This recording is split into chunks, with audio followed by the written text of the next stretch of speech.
Bonjour, alors à partir d'un ordinateur, comment on pourrait faire pour corriger une pièce jointe qui est dans un courriel? Donc, d'abord, cliquez sur la pièce jointe et l'image apparaît ici. Donc, on va le télécharger. Donc, on voit le téléchargement est en bas. Je vais ouvrir le fichier et tu vois que ici, j'ai un outil d'annotation qui est ici. Donc, si je clique, je peux venir dessiner à l'ordinateur.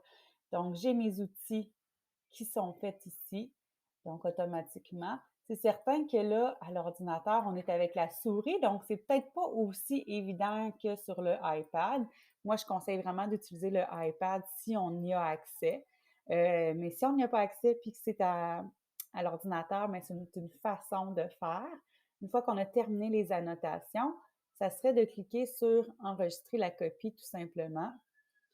Donc, et là, on peut l'enregistrer à l'endroit de notre choix à l'ordinateur et ensuite écrire le courriel un courriel à l'élève en mettant la pièce jointe.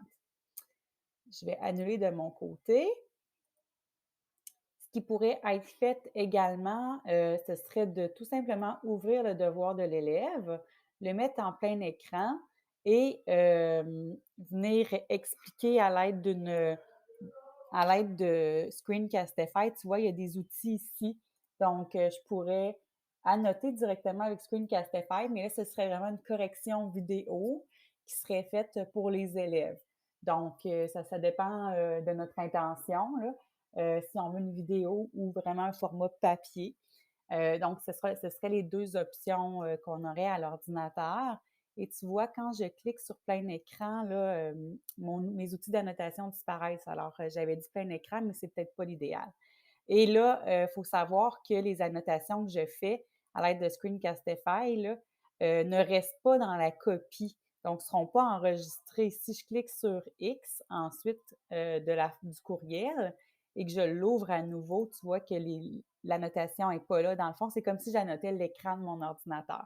Alors, la première option, par contre, on peut vraiment annoter la copie et envoyer ça tout simplement à l'élève.